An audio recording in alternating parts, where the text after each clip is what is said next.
now, live at 8. අයබෝවන් එක්වන්න අදත් ඇත්ත දැනගන්න ලංකාවේ අංක එකේ සමබර තොරතුරු ප්‍රකාශය ලයිව් ඇට් 8 සමගින්. අද ලයිව් ඇට් 8 සමගින් ඔබ හමු වන මම නිමේෂ් විජේසූරිය. මම ෆාතිමා නස්රින්. අදත් මුල් අවධානය ප්‍රධාන පුවත් සිරස්තල වෙතයි. උපරිම සිල්ලර මිල ඉක්මවා පොල් අලෙවි කරන වෙළඳුන් සොයා මෙහෙයුම්. පොල් මැනීමට නව උපකරණයක්.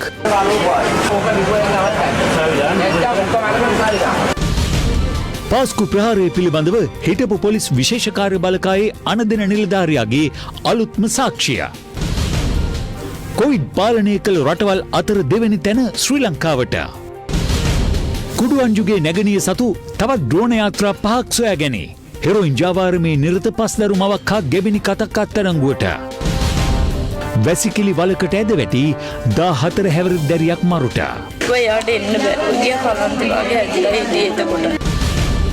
බිම් බෝම්බ සොයන මීයා.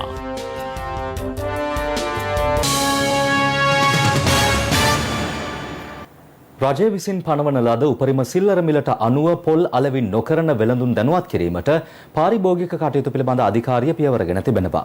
එම අධිකාරිය සඳහන් කළේ එම මිල ගණන් වලට පොල් අලෙවි නොකරන වෙළඳුන්ට එරෙහිව ඉදිරියේදී නීතිමය පියවර ගන්නා බවයි. කෙසේ වෙතත් නියම කරන ලද මිල ගණන් වලට පොල් අලෙවි කළ නොහැකි බව වෙළඳුන් පවසනවා.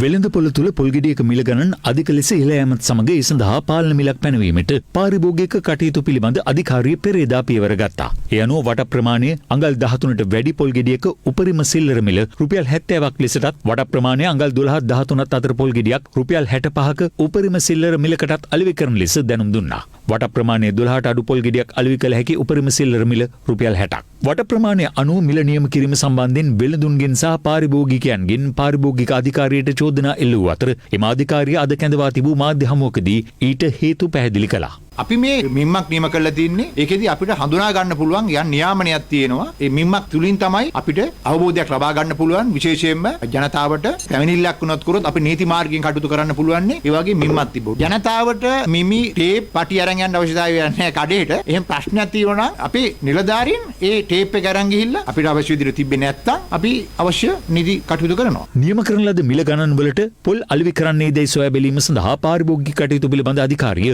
හදිසි වැටලීම් සිදු කිරීමට පියවරගෙන ඇති අතර පොල්වල ප්‍රමාණය මැන ගැනීම සඳහා උපකරණයක්ද මෙලෙස හඳුන්වා දී තිබුණා. ඒ අනුව දෙමටගොඩ සහ නාරහෙම්පිට ප්‍රදේශවලදී අද වැටලීම් සිදු කෙරුණා. එහිදී නියමය උල්ලංඝනය කරමින් පොල් අලෙවි කළ වෙළඳුන්ට අවවාද කළ පාරිභෝගික කටයුතු අධිකාරිය තවදුරටත් එලෙස පොල් අලෙවි කරන වෙළඳුන්ට එරෙහිව නීතිය ක්‍රියාත්මක කරන බව සඳහන් කළා.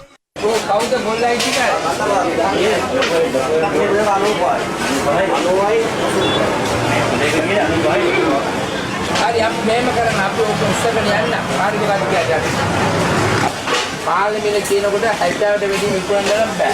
මාත් අපිට ගන්න අතුගාන ඔය 70 වෙලටම නවත්තන්න තමයි වෙන්නේ. අපි හරියන්නේ නැත්නම් ඕක විකුණන්න නවත්තන්න.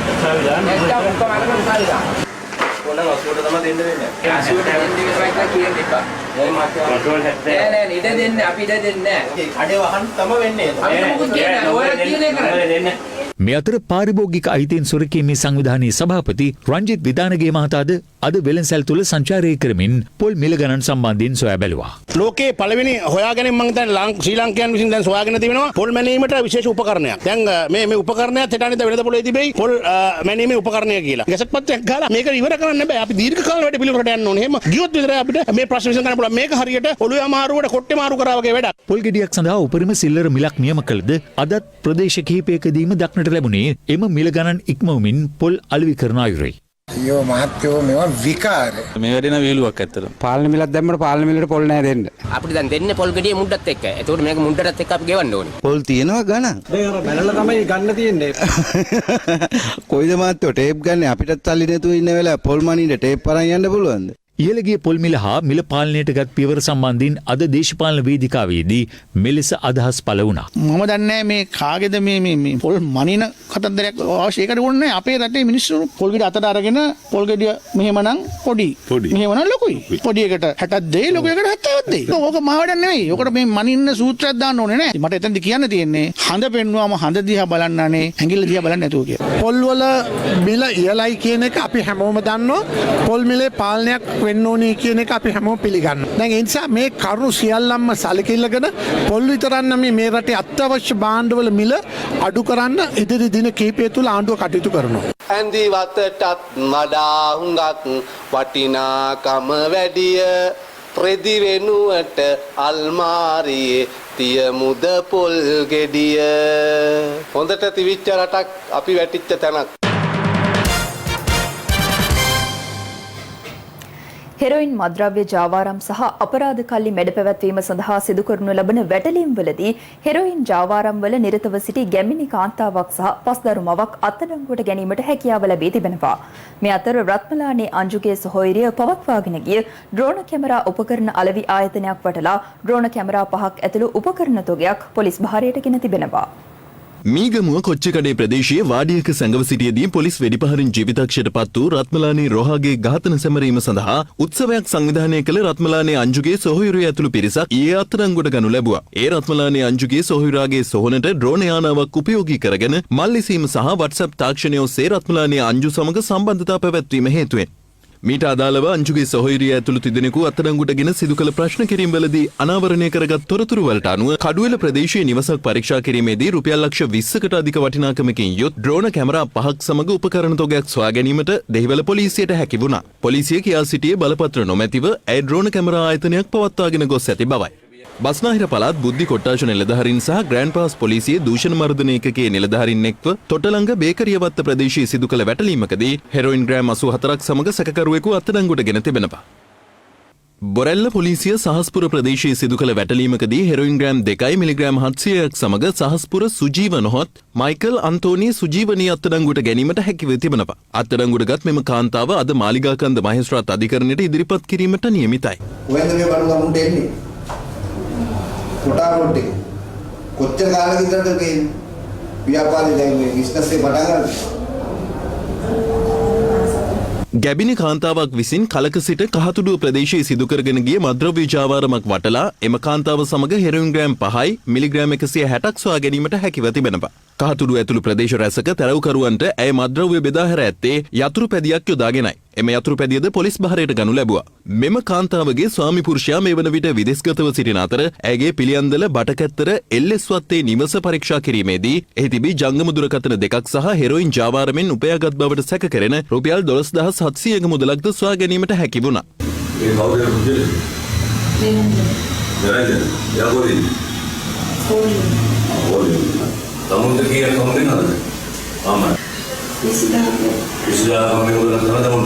හෙරොයින් මද්‍රව්‍යයට ඇබ්බැහි වූ පුද්ගලින් දෙදෙනෙකු අතර ගල්කිස්ස පීරිස් මාවතේ නිවසක් තුළ ඇති වූ බහින්බස් වීමක් දුරදිග යාමෙන් එක් අයෙකු අනෙක් පුද්ගලයාට පිහියෙන් ඇන ඝාතනය කර තිබෙනවා. ගල්කිස්ස පොලිස් අපරාධ විමර්ශන ඒකකයේ නිලධාරීන් පැවසුවේ හෙරොයින් පැකට්ටුවක් සම්බන්ධයෙන් ඇති වූ බහින්බස් වීමක් දුරදිග යාමෙන් මෙම ඝාතනය සිදු කර ඇති බවයි. ඝාතනයට ලක්ව ඇත්තේ ගල්කිස්ස පීරිස් පාරේ පදිංචි 46 හැවිරිදි පුද්ගලයෙක්. මද්‍රව්‍ය පානය කිරීම සඳහා පැමිණි පුද්ගලයෙකු මෙම ඝාතනය සිදු කර ඇති අතර ඔහු මේ වන විට ප්‍රදේශයෙන් පලා ගොස් තිබෙනවා. ගල්කිස්ස වැඩබලන මහේස්ත්‍රාත්වරයා පැමිණ මහේස්ත්‍රාත් පරීක්ෂණයද අද දින සිදු කරනු ලැබුවා. මේ අතර ගාල්ල කන්දෙවත්ත ප්‍රදේශයේ සිදු කරනු ලැබූ වැටලීමකදී හෙරොයින් මද්‍රව්‍ය ජාවාරමේ නිරතව සිටි පස්දරු මවක් අත්අඩංගුවට ගැනීමට ගාල්ල කොට්ටාශ අපරාධ විමර්ශන ඒකකයට හැකි වී තිබෙනවා. ඇය සන්තකයේ තිබී හෙරොයින් ග්‍රෑම් 5 මිලිග්‍රෑම් 200ක් සොයා ගැනීමට පොලිසියට හැකි වුණා. බියගම වඩුගේගම ප්‍රදේශයේ බියගම පොලිස් විශේෂ අපරාධ විමර්ශන ඒකකයේ සිදු කළ වැටලීමකදී කලක සිට සිදු කරගෙන ගිය හෙරොයින් මද්‍රව්‍ය ජාවාරමක් අනාවරණය කරගෙන පුද්ගලින් 3 දෙනෙකු අත්අඩංගුවට ගනු ලැබුවා. බියගම මල්වාන ප්‍රදේශයේදී මින් එක් සැකකරුවෙකු අත්අඩංගුවට ගනු ලැබුවේ ත්‍රිරෝද රථයක්ද සමගින්. යතුරු පැති 2ක් සමග අනෙක් සැකකරුවන් දෙදෙනාද අත්අඩංගුවට ගත් අතර ඔවුන් සතුව තිබී හෙරොයින් ග්‍රෑම් 4යි මිලිග්‍රෑම් 500ක් සොයා ගැනීමට හැකි වුණා. මීගොඩ හබරකඩ ප්‍රදේශයේ සිදු කළ වැටලීමකදී හෙරොයින් හා අයිස් මද්‍රව්‍ය සමග සැකකරුවෙකු අත්අඩංගුවට ගෙන තිබෙනවා. අයිස් ග්‍රෑම් 3ක් සහ හෙරොයින් මද්‍රව්‍ය ග්‍රෑම් 5ක් ඔහු සන්තකයේ තිබී සොයා ගනු ලැබුවා. මෙම ජාවාරම පිළිබඳව සිදු කරනු ලැබූ විමර්ශනවලදී අනාවරණය වී ඇත්තේ අංගොඩ ලොක්කාගේ ගෝලීන් විසින් මෙම ජාවාරම සිදු කරගෙන ගොස් ඇති බවයි. අත්අඩංගුවටගත් සැකකරුද අංගොඩ ලොක්කාගේ ගෝලයෙකු වන අතර ඔහුගේ මාමාද හෙරොයින් ජාවාරමේ නිරතව සිටින බවයි මීගොඩ පොලිසිය පැවසුවේ. ඇල්පිටිය තෙලිකඩ ප්‍රදේශයේ කලක සිට සිදු කරගෙන ගිය හෙරෝයින් ජාවාරමක් වටලා පුද්ගලින් 9 දෙනෙකු අත්අඩංගුවට ගැනීමට ඇල්පිටිය කොට්ටාශ පොලිස් විමර්ශන ඒකකයට හැකි වී තිබෙනවා. මෙම පිරිස සතුව තිබී හෙරෝයින්, මත් මුද්දර, මත්පෙති, කේරළ ගංජා සොයා ගැනීමට හැකි වුණා. කියන ජාතිය දාලා මේකට තුලින් දාලා මේ ට්‍රයින් කරන්න බලන්න. මේ දැම්මනසේ කුඩු වෙනවා. ඊට පස්සේ මේ යටට පෙරෙනවා. මේකෙන් පෙරෙන්නේ ඒකෙන් පෙරෙනවා. යටට වැටෙනවා. ඒක හන්දත් තියලා එකෙන් අරගෙන තමයි පේපර් වල දාලා උතලා බුත්තල පොලිස් විශේෂකාර්ය බලකාය විසින් ඌව කුඩාඔය ප්‍රදේශයේ සිදු කළ වැටලීමකදී මද්‍රව්‍ය ජාවාරමේ නිරතව සිටි පුද්ගලයෙකු සමග හෙරෝයින් මිලිග්‍රෑම් 480ක් සොයා ගැනීමට හැකිව තිබෙනවා.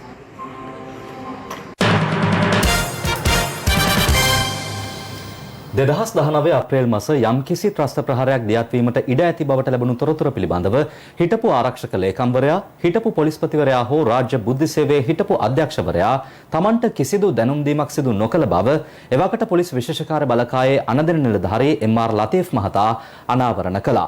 ඒ පාස්ක ප්‍රහාරය සම්බන්ධයෙන් විමර්ශනය කෙරෙන ජනාධිපති පරීක්ෂණ කොමිෂන් සභාව හමුවේ ඊයේ දිනේදී සාක්ෂි ලබා දෙමින් පාස්කු ප්‍රහාරය සම්බන්ධයෙන් විමර්ශනය කරන ජනාධිපති පරීක්ෂණ කොමිෂන් සභාව හමුවේ ඊයේ ප්‍රථම වරට සාක්ෂි ලබා දුන්නේ ප්‍රහාරය එල්ලවන අවස්ථාව වන විට පොලිස් විශේෂකාර්ය බලකාය භාරව අනදෙන නිලධාරියාව සිටි විශ්‍රාමික ජ්‍යෙෂ්ඨ නියෝජ්‍ය පොලිස්පති එම්.ආර්. ලතීෆ් මහතායි. මෙහිදී කොමිසම අවධානය යොමු කළේ ප්‍රහාරයක් එල්ල වී හැකි බවට ලැබී තිබූ විදෙස් බුද්ධි තොරතුරු වෙතයි. ඒ අනුව ප්‍රහාරයක් පිළිබඳ ඉකුත් වසරේ අප්‍රේල් 4 වන දින විදෙස් බුද්ධ්‍යංශයක් ලබා දුන් මුල් පූර්ව දැනුවත් කිරීමේ තොරතුරු ගැන ඔබ දැන සිටියාද යන්න රජයේ අතිරේක සොලිසිටර් ජෙනරාල්වරිය සාක්ෂිකරුගෙන් විමසා සිටියා. ඊට පිළිතුරු දෙමින් ලතීෆ් මහතා කියා සිටියේ එවකට පොලිස්පති පූජිත් ජයසුන්දර මහතා තමන්ට යොමු කර තිබූ අදාළ තොරතුරු ඉකුත් වසරේ අප්‍රේල් 9 වන දින පස්වරු 6:45ට පොලිස් විශේෂකාර්ය බලකා මූලස්ථානයට එවා තිබුණත් එම අවස්ථාව වන විට තමන් විදෙස්ගතව සිටි බවයි. 2019 මේ ලිපිය ලැබෙන්න පෙර පොලිස්පති ඔබට කතා කළාද? කතා කළේ නැහැ ස්වාමීනි. 2019 අප්‍රේල් 10 වෙනි දින මම පොලිස්පතිට කතා කළා. ප්‍රංශයේ පුහුණුවකට ගිහිල්ලා නැවත ලංකාවට පැමිණි බව දැන්වීමටයි පොලිස්පතිට කතා කළේ. ඒ වෙලාවේ මම ඔහුගෙන් ඇහුවා සර් මම ලංකාවෙන් බැහැරව සිටි කාලය තුල විශේෂ යමක් තිබෙනවද කියලා. පොලිස්පතිතුමා කිව්වා එහෙම විශේෂ සිදුවීමක් නැහැ කියලා. මම පොලිස්පතිට කෝල් එක ගන්න වෙලාවේ මේ බුද්ධි තොරතුරු ගැන දැනගෙන හිටියේ නැහැ. පස්සේ මම විදෙස්ගතව නැවත කාර්යාලයට ආවාමයි මේ සම්බන්ධයෙන් දැනගත්තේ. පස්සේ මේ බුද්ධි තොරතුරු ගැන පොලිස් විශේෂ කාර්ය බලකායේ කොට්ටාශ බහර නිලධාරියාව දැනුවත් කළා. ඒ වගේම ප්‍රභූ ආරක්ෂක අංශය, ජනාධිපති සහ අගමැති ආරක්ෂක අංශවල සිටි පොලිස් විශේෂ කාර්ය බලකා නිලධාරිනුත් දැනුවත් කළා. අප්‍රේල් 20ට පෙර පොලිස්පති හෝ ඔබ අතර දුරකථන සංවාද හෝ රැස්වීම හෝ හමුවීම සිදු වුණා. ඔව් ස්වාමීනි, රැස්වීම කිහිපයකදීම හමු වුණා. මගේ නෝට්බුක් එකේ මම ඒවා ලියලා තියෙනවා. 2019 අප්‍රේල් 11 වෙනි බ්‍රහස්පතින්දා ආරක්ෂක ලේකම් හේමසිරි ප්‍රනාන්දු මහතාව හමු වුණා. ඒ මද්ද්‍රව්‍ය සහ සංවිධානාත්මක අපරාධ මැඩලීම පිළිබඳ සාකච්ඡාවකදී. එම සාකච්ඡාවෙන් පස්සේ එදිනම පස්වරුවේ පොලිස්පතිත් හමු වුණා. කෙසේ වෙතත් මේ හමුවීම් දෙක තුලදී අප්‍රේල් 4 ලද බුද්ධි තොරතුරු පිළිබඳව කිසිදු වචනයක් පොලිස්පතිවරයා හෝ ආරක්ෂක ලේකම්වරයා මා සමග සාකච්ඡා කළේ නැහැ. පස්සේ අප්‍රේල් 15 වෙනිදා ඉඳන් 18 දක්වා මද්ද්‍රව්‍ය නිවාරණ සම්මන්ත්‍රණයකට මා නැවත විදෙස්ගත වුණා. මං ලංකාවට ආවම හිටපු SIS ප්‍රධානී නිලන්ත අප්‍රේල් 19 වෙනිදා මට කෝල් කළා. මම කිව්වා දැනුයි ලංකාවට ආවේ කියලා. 2019 අප්‍රේල් 16 වෙනිදා කාතන්කුඩි ප්‍රදේශයේ සිදු වූ පිපිරුම ගැන නිලන්ත මගෙන් විස්තර ඇහුවා. පශ්චාත් පිපිරීම් විමර්ශන වාර්තාව බලලා කෝල් කරන්නම් කියලා නිලන්තට මම කිව්වා. මම 20 වෙනිදා වාර්තාවක් ඇඳවලා හවස 7:27ට විතර නිලන්තට අරන් මේ ගැන විග්‍රහ කළා. මම කිව්වා මේක අත්හදා බැලීමක් කියලා. මෙවැනි පිපිරීමකින් මිනිස් ජීවිත විශාල සංඛ්‍යාවක් විනාශ වෙන්න පුළුවන් කියලා මම පැහැදිලි කළා. බයිසිකලයක් පුපුරවා අත්හදා බැලීම් කරලා තිබුණු නිසා බයිසිකලයක් මහජනතාව අතරට ගෙන යා හැකියි කියලාත් මම කිව්වා. අප්‍රේල් 14 වෙනිදා ඔබ ලංකාවෙන් බැහැරවීමට පෙර පෞද්ගලිකව ආරක්ෂක ලේකම් සහ පොලිස්පති හමු වුණා නේද? මේ ගැන විමසීමක් කළාද? නැහැ ස්වාමීනි. අප්‍රේල් 21න් පස්සේ තමයි STF එකට තොරතුරු එන්න පටන් ගත්තේ. STF එකට කුතුහලයක් ඇයි මේවා කලින් එව්වේ නැත්තේ කියලා. අනික් අයට නම් සහරාන් ගැන කලින් විස්තර යවලා තිබුණා. මම සහරාන් සහ අන්තවාදී කණ්ඩායම ගැන විස්තර දන්නේ බෝම්බ ප්‍රහාරයෙන් පස්සේ ජාතික ආරක්ෂක කවුන්සිලයට අපිව කැඳෙව්වම. එතකන් මම දැනගෙන හිටියේ නැහැ. මට ආවේ විදේශ බුද්ධ්‍යංශයකින් කළ පළමු දැනුවත් කිරීම විතරයි. ඒ ලිපියේ තිබුණෙත් හරිම සීමිත තොරතුරු. නමුත් රාජ්‍ය බුද්ධි සේවය ජාතික බුද්ධි ප්‍රධානියා සහ පොලිස්පති අතර මීට වඩා ගොඩක් තොරතුරු හුවමාරු වෙලා තියෙනවා. මට ඉන්දියානු කාර්යාලීය නිලධාරියෙක් අප්‍රේල් 20 වෙනිදා හමු වුණා. බුද්ධි තොරතුරක් පාස් වෙලා තියෙනවා කිව්වා හොටෙල්ස් වලට ගහනවා කියලා. මම SIS ඩිරෙක්ටර්ට කෝල් කරලා මේ ගැන දීර්ඝව කතා කළත් ඔහු මට මේ ගැන කිව්වේ නැත්තේ ඇයි කියලා මට ගැටලුවක් තිබ්බා. නිලන්ත ජයවර්ධනගෙන් ඇහුවේ නැද්ද මොකද්ද මේ කතාව කියලා? මම ඇහුවේ නැහැ. සහරාන් හිටියේ නැගෙනහිර කියලා ඔබ දැනගෙන හිටියද? ප්‍රහාරයෙන් පස්සේ අප්‍රේල් 22 වෙනිදා රැස් වූ ආරක්ෂක කවුන්සිල් එකේදී දැනගත්තේ. ආරක්ෂක කවුන්සිලයට අපිව ඉස්සර කැඳෙව්වා. පස්සේ අපිව කැඳෙව්වේ නැහැ. සාගල රත්නායක, නීති හා සාමය අමාත්‍යාංශ ලේකම් ජගත් පී විජේවීර, රංජිත් මද්දුම ගෞතම බණ්ඩාර යන අයගෙන් ඇහුවා අපිව ආරක්ෂක මණ්ඩලයට කැඳවන්න පුළුවන්ද කියලා. ඒත් කැඳෙන්නේ නැහැ අපිව. ඔබට බුද්ධි තොරතුරු අඩංගු මෙම ලේඛනය ලැබුණා නම් ඔබ මොකද කරන්නේ? මේ ලේඛනයේ සහරාන් සහ ඔහුගේ සහචරයින්ගේ නම් පැහැදිලිව සඳහන් වෙනවා. ගැවසෙන ප්‍රදේශ තියෙනවා. එහෙමනම් අපිට දවස් 12ක් 13ක් තිබ්බා මේක ව්‍යර්ථ කරන්න. 20 මේක ලැබුණා නම් මම කොළඹ සීල් ඔෆ් කරනවා. හදිසි මාර්ග බාධක දානවා. ගොඩක් දේවල් කරන්න තිබුණා. එක්කෙනෙක් දෙන්නෙක් කොටු කරගත්ත නම් ප්‍රහාරය ව්‍යර්ථ කරගන්න තිබුණා. 20 වෙනිදා තොරතුරු ගැන ඇයි මාව දැනුවත් කිරීම නොකළ කියන එක අදටත් ප්‍රහේලිකාවක්. අදාළ බුද්ධි තොරතුරු ගැන මම දැනුවත් වුණා නම් බස්නාහිර පළාත තුල සිදු වූ ප්‍රහාර මාලාව හරි වළක්වා ගැනීමට හැකියාව තිබ්බා. හිටපු පොලිස්පති පූජිත් ජයසුන්දර සහ ඔබ අතර පැවති රාජකාරීමය සම්බන්ධතාවය කෙබඳු එකක්ද?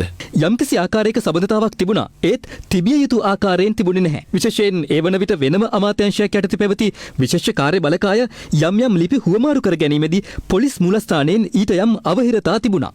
හිටපු ජනාධිපති ලේකම් සහ ආරක්ෂක ලේකම්වරයෙකු ඔස්ටින් ප්‍රනාන්දු මහතාද ඊයේ කොමිෂන් සභාව හමුවේ සාක්ෂි ලබා දුන්නා. ඕනෑම අමාත්‍යවරයෙකු විදේශගත වන අවස්ථාවකදී සිය දුරේ වැඩ බැලීම සඳහා අමාත්‍යවරයෙකු පත් කළ යුතුවත් එක් අවස්ථාවකදී හැරෙන්නට හිටපු ජනාධිපති සහ ආරක්ෂක අමාත්‍ය මෛත්‍රීපාල සිරිසේන විදේශගත වූ අවස්ථාවලදී කිසිවෙකුත් පත් නොකළ බව හිටපු ජනාධිපති ලේකම් ඔස්ටින් ප්‍රනාන්දු මහතා සාක්ෂි දෙමින් සඳහන් කළා. ඔහු 2017 වසරේ සිට 2018 දක්වා කාලය තුල සුළු කාලයක් ජනාධිපති ලේකම් ලෙස කටයුතු කර තිබෙන අතර එම කාලය තුල හිටපු ජනාධිපතිවරයා සහ අග්‍රාමාත්‍ය රනිල් වික්‍රමසිංහ අතර පැවතියේ කෙබඳු සම්බන්ධතාවයක්ද යන්න කොමිෂන් සභාවේ සමාජිකයන් ඔහුගෙන් ප්‍රශ්න කළා. ඊට පිළිතුරු වශයෙන් ඔහු පැවසුවේ විවිධ කණ්ඩායම් දේශපාලන අරමුණු වෙනුවෙන් ඔවුන් දෙදෙනා අතර මතගැටුමක් පැවති බව පැවසුවත් Tamanට එවැනි මතගැටුමක් නිරීක්ෂණය නොවූ බවයි. කෙසේ නමුත් 2018 වසරේ ඔක්තෝබර් මාසයේ සිට ඔවුන් දෙදෙනා අතර යම් මතගැටුමක් හටගත්තත් ඒ තීරණ ගැනීමේදී බලපෑ බවක් Tamanට නොහැඟුණු බවට ඔහු වැඩිදුරටත් සඳහන් කළා. විශේෂයෙන්ම රටේ ජාතික ආරක්ෂාව සම්බන්ධින් ඔවුන් දෙදෙනාම වගකීමෙන් යුතුව ක්‍රියා කළ ආකාරයක් නිරීක්ෂණය වූ බව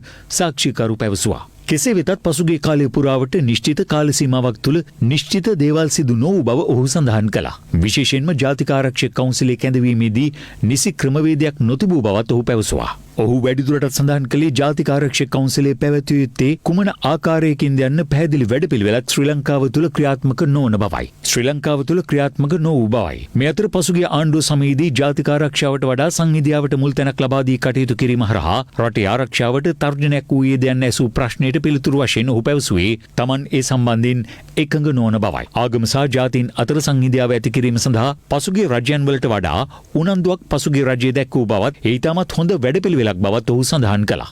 කෙසේ නමුත් සංහිඳියාව ඇති කිරීමේදී ක්‍රියාත්මක විය යුතු යම් යම් අංශ ක්‍රියාත්මක නොවීම තුළ ගැටලු ඇති වූ බවත් විශේෂයෙන්ම දෙමළ ජාතික සන්ධානයේ ප්‍රමුඛ ද්‍රවිඩ දේශපාලන පක්ෂ බලය බෙදීම වැනි කරුණුවලට ප්‍රමුඛතාවයේදී ක්‍රියා කළ බවත් ඔහු පැවසුවා.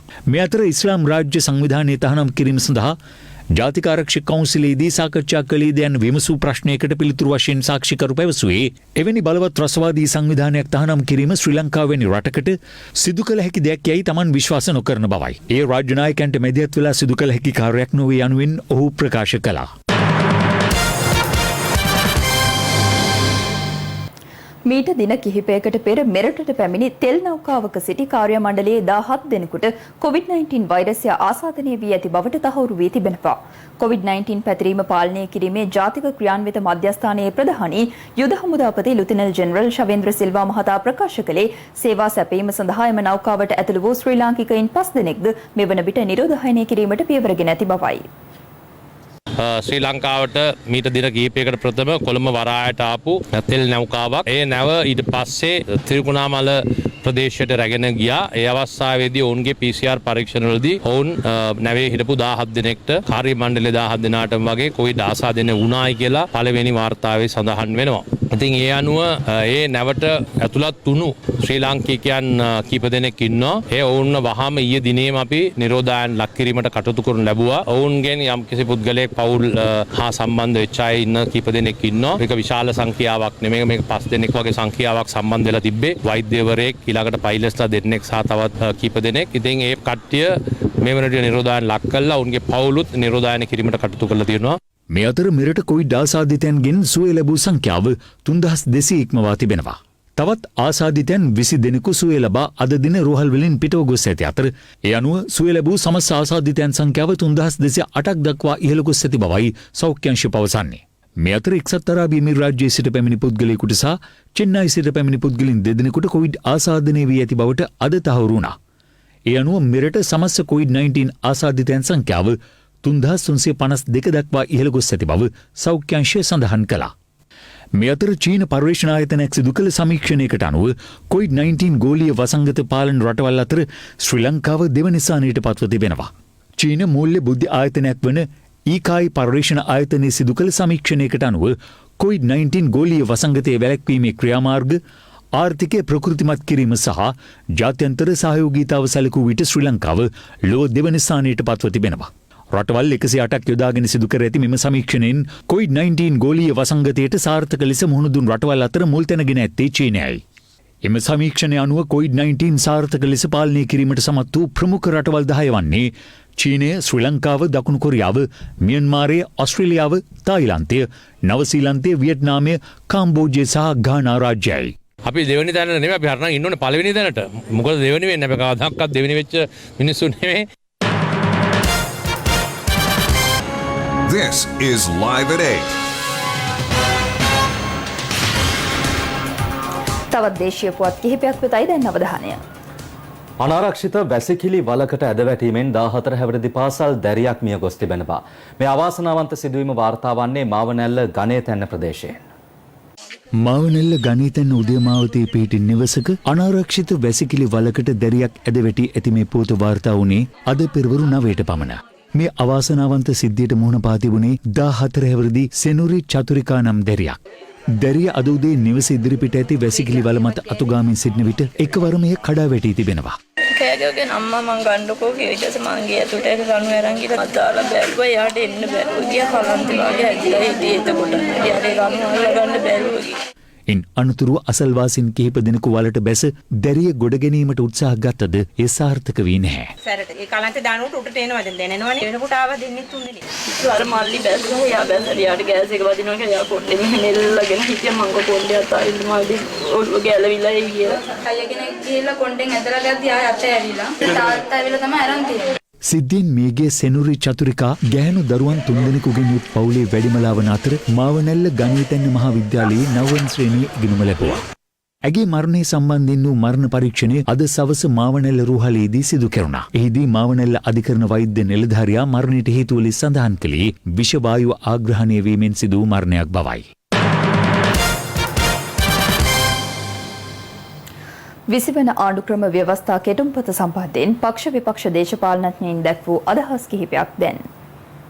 විසිවැනි සංශෝධනය ඉදිරිපත් කරලා තිබෙනවා. මහජනයා ශ්‍රේෂ්ඨ අධිකරණයට පෙත්සම් ඉදිරිපත් කරන්න පුළුවන්. ඊට පස්සේ පෙත්සම් පිළිබඳ විභාග කරලා ඔය කියන බය සැක අපේ රටේ ආණ්ඩු ක්‍රමයට පටහැනිද නැද්ද කියලා ශ්‍රේෂ්ඨ අධිකරණය පාර්ලිමේන්තුවට දැනුම් දෙනවා. ඇස්කම් ඇත්තෝ නිසි ලෙස බලලා මේ ගොඩනගා ගන්න යන අසීමිත බලය යම් කිසි විදියකින් පාලනය කරන්න අවශ්‍ය ක්‍රියාමාර්ග ගනීවි. මේ රටේ සියලුම ජනයාට ඇත්සැරේවි කියලා අපි විශ්වාස කරනවා. ඒ විදිහට අංකයකට තිබුණේ 19 වෙනි ආණ්ඩුක්‍රම ව්‍යවස්ථාව වෙනස්. ඒකද බාද අපි අතගාලා තියෙන්නේ. දැන් ඒක හදපු අය ජනතාව ඒක ප්‍රතික්ෂේප කරලා ඒගොල්ලන්ගේ ගෙදර යවුවාම ඒ 19 කරේ තියාගෙන දුවනවා. අපි දකිනවා එක එක ප්‍රශ්න මතුවලා තියෙනවා 20 වෙනි සංශෝධනයත් සමග. විධායක ජනාධිපතිතුමා ළඟ තිබ්බේ බලතල අපි අඩු කළා. ඒ බලතල ටික ඔක්කොම අපි පාර්ලිමේන්තුවට ලබා දුන්නා. දැන් මේ ආණ්ඩුව ඇවිල්ලා කෙලින්ම යූටර්න් එකක් දාලා ඒ බලය ආපෝ එක පුද්ගලයෙක්ගේ අතට ගන්නට. කිසිම ආකාරයක ඒකාධිපති ගමනකට යන්නට ජනාධිපතිවරයාට හෝ අගමැතිවරයාට ඉඩ තියෙන ආණ්ඩුක්‍රම ව්‍යවස්ථාවකට අපි එකඟ වෙන්නේ නැත. නොයෙකුත් අඩුපාඩු තිබෙනවා.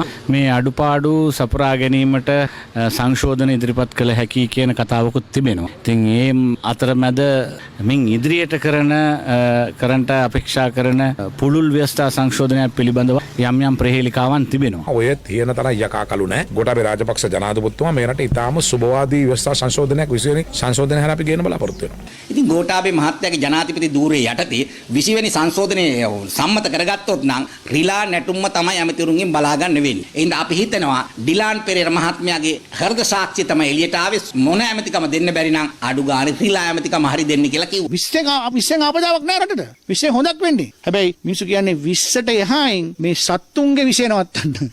සත්තුන්ගේ විෂය. සමගි ජනබලවේගය තම පක්ෂයට ජාතික ලයිස්තු මන්ත්‍රී දුරයක් ලබා දෙන බවට වූ පොරොන්දුව කඩකිරීම හේතුවෙන් එම බලවේගයේ නායක සජිත් ප්‍රේමදාස මහතාට එරෙහිව එන්තර වාසියක් යොමු කිරීමට ජාතික සමගි පෙරමුණේ විධායක සභාව තීරණය කර තිබෙනවා. විධායක සභාවේ අද යෝජනා වුණා සමගි ජනබලවේගයේ නායකතුමාට ඩිමාන්ඩ් නෝටිස් එකක් ඉෂුව කරන්න පොරොන්දු කඩ කිරීමේ ලෙටර් ඔෆ් ඩිමාන්ඩ් එකක්. මම සජිත් ප්‍රේමදාස රණසිංහ ප්‍රේමදාස මහත්මයාගේ පුතා අනිවාර්යයෙන්ම ඔයාව පාර්ලිමේන්තුවේ ගෙනියන එක මගේ වගකීමක් කියන ඒ පොරොන්දුව තමයි එතුමා දුන්නේ. පොරොන්දු කඩවීමේ යෝජනාව දැන් අපිට ගෙනලා තියෙන එක ස්ථිර කරලා තියෙනවා. ඒ නිසා අපි නීතිඥ මහත්මයාට දැන් උපදෙස් දෙනවා. මේකට වාම ලෙටර් ඔෆ් ඩිමාන්ඩ් එක යවලා දවස් 14කට පස්සේ ඒකට අරි පිළිතුරක් ආවේ නැති වුණොත් අපි නඩු මාර්ගයට යනවා යන්න තීන්දුව කරලා තියෙනවා කියන එක මුලින්ම කියන්න ඕනේ. අරමුණක් ඉලක්කයක් නැති ඇතැම් ප්‍රේම කතා නිමාවටපත් වෙන්නේ ජීවිතයක් මරුට බිලිවීමෙන්. 48 හැවිරිදි පෙම්වතිය ඝාතනය කළ 35 හැවිරිදි පෙම්වතෙක් පිළිබඳව එවැනි සිදුවීමක් වාර්තා වුණේ කුරුණෑගල ප්‍රදේශයෙන්. 48 හැවිරිදි WM දීපිකා පදිංචිව සිටියේ කුරුණෑගල මිලේනියම් සිටි නිවාස සංකීර්ණයේ. මෙම කාන්තාව අතුරුදන් වී ඇති බවට ලැබුණු තොරතුරු මත කුරුණෑගල පොලිසිය සිදු කළ විමර්ශනයක ප්‍රතිඵලයක් ලෙස 35 හැවිරිදි පුද්ගලයෙකු පොලිසිය අත්අඩංගුවට ගත්තා. එහිදී අනාවරණය වුණේ පසුගිය 18 වෙනිදා අලුයම 1:30ට පමණ අදාළ පුද්ගලයාගේ නිවසේදී එම කාන්තාව තියුණු ආයුධයකින් පහර දී ඝාතනය කර පුළුස්සා ඉතිරි කොටස් මා ඔයට දමා ඇති බවයි. වසර 2ක පමණ කාලයක් ඝාතනයට ලක් වූ 48 හැවිරිදි කාන්තාව සහ මෙම 35 හැවිරිදි පුද්ගලයා අතර අනියම් සබඳතාවයක් තිබී ඇති බවයි පැවසෙන්නේ. ඔවුන් අතර ඇති වූ බහින්බස්වීමක ප්‍රතිඵලයක් ලෙස මෙම ඝාතනය සිදු කළ සැකකාර පුද්ගලයා ඔහුගේ පියා සහ මිතුරෙකු ගෙන්වා මල සිරුර බෑගයක දමා රැගෙන ගොස් පියාගේ නිවස පිටුපස එය පුළුසා තිබෙනවා.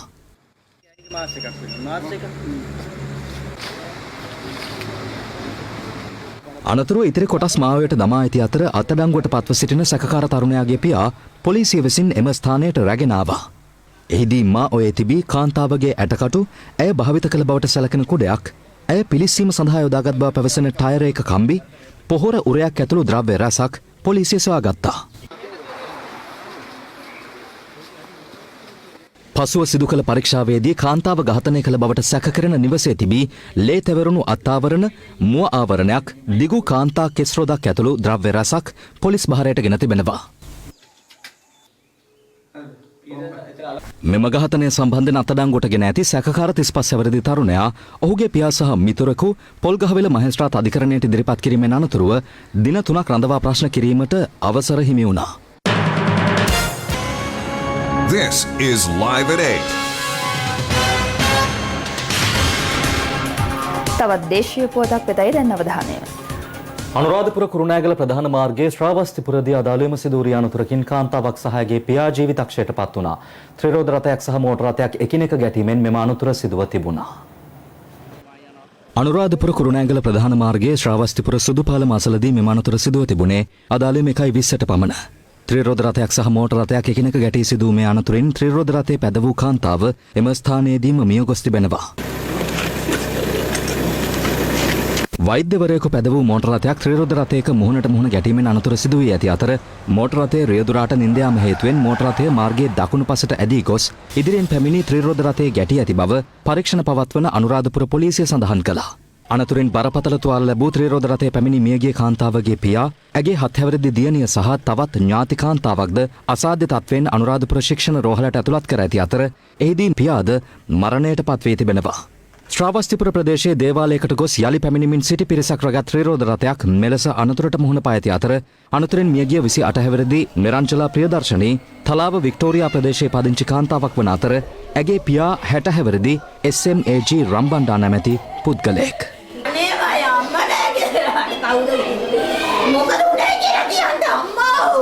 රෝහල් ගත කළ ඥාති කාන්තාවගේ තත්ත්වයද අසාධ්‍ය බව රෝහල් ආරංචි මාර්ග සඳහන් කළා. මෝටර රථය ත්‍රිරෝද රථයේ ගැටෙන අවස්ථාවේ එහි ආරක්ෂිත බැලුන් ක්‍රියාත්මක වීම නිසා මෝටර රථයේ පැද වූ වෛද්‍යවරයාට සහ ඔහුගේ බිරිඳට බරපතල තුවාල සිදුව නොමැති අතර ඔවුන් දෙදෙනාද අනුරාධපුර ශික්ෂණ රෝහලට ඇතුළත් කර තිබෙනවා. ඒ අවස්ථාවේ මෝටර රථය තුල සිටි ඔවුන්ගේ දරුවන් දෙදෙනාට කිසිදු අනතුරක් සිදුව තිබුණේ නැහැ. අනතුර සිදු කළ වෛද්‍යවරයාද අනුරාධපුර ශික්ෂණ රෝහලටම අනියුක්තව සේවය කළ වෛද්‍යවරයෙකු බව සඳහන්. අනතුර සම්බන්ධයෙන් සැකකාර වෛද්‍යවරයා අත්අඩංගුවට ගෙන ඇති අතර අනුරාධපුර පොලිසිය රථවාහන අංශය වැඩිදුර පරීක්ෂණ පවත්වනවා. මේ අතර ත්‍රිකුණාමල නගරයේදී රාත්‍රී 10ට පමණ ත්‍රිරෝද රථයක් ජීප් රථයක ගැටී සිදුව අනතුරකින් ත්‍රිරෝද රථයේ පැද වූ පුද්ගලයා එම ස්ථානයේදීම මිය ගියා. අනතුර සිදුවන ආකාරයේ CCTV කැමරාවක සටහන්ව තිබුණේ මෙලෙසින්.